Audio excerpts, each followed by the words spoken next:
Hello guys, अब हम has या हैव मॉडल का यूज़ देखेंगे कि इसमें प्रेजेंट टेंस में, पास्ट टेंस में और फ्यूचर टेंस में डेफिनेशन क्या होता है। इसका प्रयोग वाक्यों में संज्ञाओं के प्रति स्वाभाविकताओं को दर्शाने के लिए किया जाता है। जैसे कि कोई भी संज्ञा है, उनके पहले पास होना, पास था या पास होगा, इन चीज़ों को दर्शाने के लिए हैव, हैड या विल हैव का यूज़ किया जाता है। इन डेफिनेशन वाक्यों के अंत में संज्ञाओं के पहले क्या आता है? वाक्यों में पास है, पास था और पास होगा का उच्चारण होता है। तो प्रेजेंट टेंस में इसका स्ट्रक्चर क्या होता है? प्रेजेंट टेंस में इसका स्ट्रक्चर कैसे होता है देखते हैं।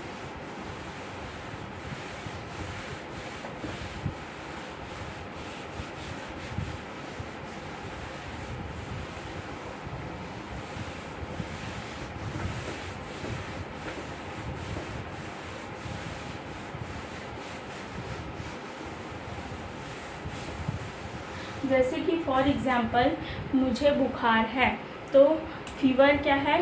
भाव है, एक प्रकार का संज्ञा है, तो उसके पहले हैव का यूज़ करेंगे। किसमें? प्रेजेंट टेंस में। पास्ट टेंस में क्या होगा? हैड का यूज़ होगा फीवर के पहले, और उसी प्रकार से फ्यूचर में क्या होगा? विल हैव का यूज़ होगा फीवर के पहले। तो देखते हैं इसका प्रेजेंट टेंस में स्ट्रक्चर देखते हैं। पॉजिटिव सेंटेंस कैसे बनता है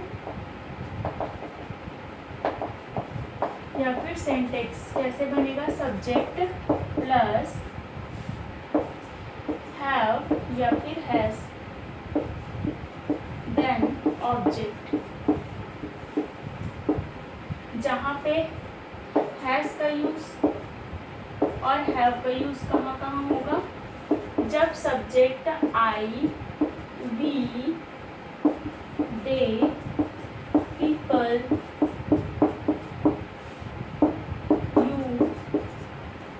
इस प्रकार के सब्जेक्ट आए तो हैव का यूज करेंगे। हैज का use he, she, it, he, she, it और नाम। किसी चीज का या किसी व्यक्ति का नाम आए तो वो हैज का यूज करेंगे। तो इसका स्ट्रक्चर पॉजिटिव सेंटेंस के लिए सब्जेक्ट हैज या हैव, देन ऑब्जेक्ट। उसी प्रकार से इसका नेगेशन कैसे बनेगा? सब्जेक्ट प्लस डजंट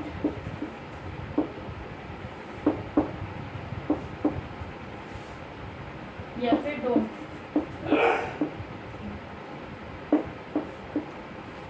हैव या हैज,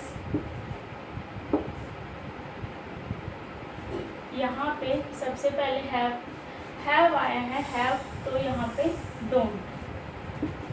जहाँ यूज करेंगे हैव का, वहाँ पे यूज करेंगे नेगेशन बनाने के लिए डोंट का। हैज का जहाँ यूज होगा, जहाँ सब्जेक्ट ही, शी, इट का यूज होगा, वहाँ हैज का यूज होगा, और हैज का यूज होगा वहाँ नेगेशन बनाने के लिए डजंट का यूज करेंगे। देन हैव या फिर हैज,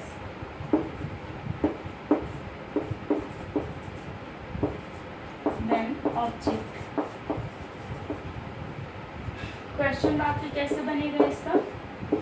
डू या फिर does, then subject,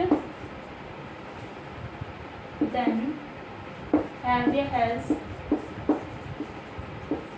then object. उसी प्रकार से इंटरनेगेशन कैसे बनेगा? डोंट या फिर डजंट, सब्जेक्ट, हैव या हैज, देन ऑब्जेक्ट। इस प्रकार से इसका स्ट्रक्चर होगा। एक एग्जांपल सॉल्व करते हैं। जैसे कि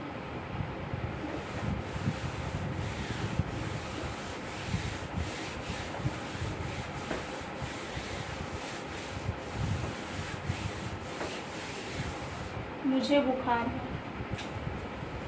क्या होगा? मुझे बुखार है। बुखार होना एक क्या है? ऑब्जेक्ट है, एक प्रकार का भाव संज्ञा है, तो यहाँ पे यूज करेंगे हैव का यूज़ करेंगे और हैज़ का यूज़ करेंगे। लेकिन जैसे कि दो प्रकार के सिंटेक्स लेते हैं, मुझे बुखार है और राम को बुखार है, इस प्रकार से। तो ये यहाँ क्या है, subject I have fever. Ram के साथ किसका यूज़ करेंगे, हैज़ का यूज़ करेंगे, हैज़ फीवर, इस प्रकार से। नेगेशन बनाने के लिए, नेगेशन ये क्या है, पॉजिटिव वाक्य। नेगेशन बनाने के लिए क्या करेंगे, आई डोंट हैव फीवर। उसी प्रकार से राम डजंट हैज़ फीवर, इस प्रकार से। क्वेश्चन वाक्य बनाने के लिए क्या करेंगे, डू को सामने ला देंगे, डू आई हैव फीवर, इस प्रकार से। Does Ram has fever. Interronegation बनाने के लिए क्या करेंगे, डोंट या फिर डजंट को सामने ला देंगे,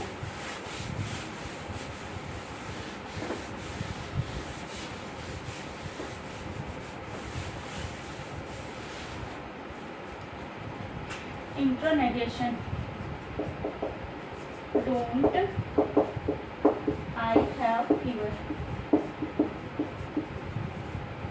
डजंट राम हैज़ फीवर। एक प्रकार का इंट्रोनेगेशन, दूसरे प्रकार का interronegation, do I not have fever,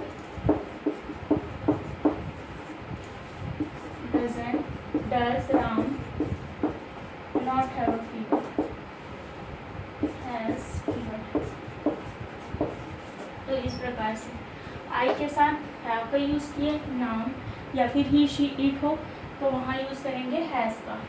उसी प्रकार से नेगेशन बनाने के लिए डू का यूज़ किए, डोंट का यूज़ किए, और नेगेशन बनाने के लिए यहाँ पे हम लोग किसका यूज़ किए, डजंट का यूज़ किए। क्वेश्चन वाक्य बनाने के लिए डू को सामने ला दी, क्वेश्चन वाक्य बनाने के लिए डज को सामने ला दिए। इंट्रोनेगेशन बनाने के लिए डोंट को सामने ला दी, इंट्रोनेगेशन बनाने के लिए डजंट को सामने ला दिए। और उसी प्रकार का दूसरा इंट्रोनेगेशन जहाँ डू सामने होगा, then subject, then not have fever, उसके बाद does, then subject, not have fever, इस प्रकार से सेंटेक्स बनेगा। इसके बाद हम लोग पास्ट टेंस में देखेंगे कि हैव का सेकेंड फॉर्म हैड का यूज़ करेंगे, पास्ट था, इस चीज़ों को दर्शाने के लिए। और फ्यूचर में कैसे यूज़ करेंगे, विल हैव का यूज़ करेंगे। इसका स्ट्रक्चर फ्यूचर टेंस में किस प्रकार से होता है, फ्यूचर परफेक्ट जैसे ही होता है, लेकिन फ्यूचर परफेक्ट में वर्ब का थर्ड फॉर्म यूज़ करते हैं, विल हैव के बाद वर्ब का थर्ड फॉर्म यूज़ करते हैं। लेकिन यहाँ पे हम लोग विल हैव का यूज़ करेंगे और उसके बाद हम लोग डायरेक्ट ऑब्जेक्ट का यूज़ करेंगे। यही डिफरेंस होता है फ्यूचर परफेक्ट टेंस में और मॉडर्न में, जब हम हैज़ हैव का यूज़ करते हैं ना फ्यूचर टेंस।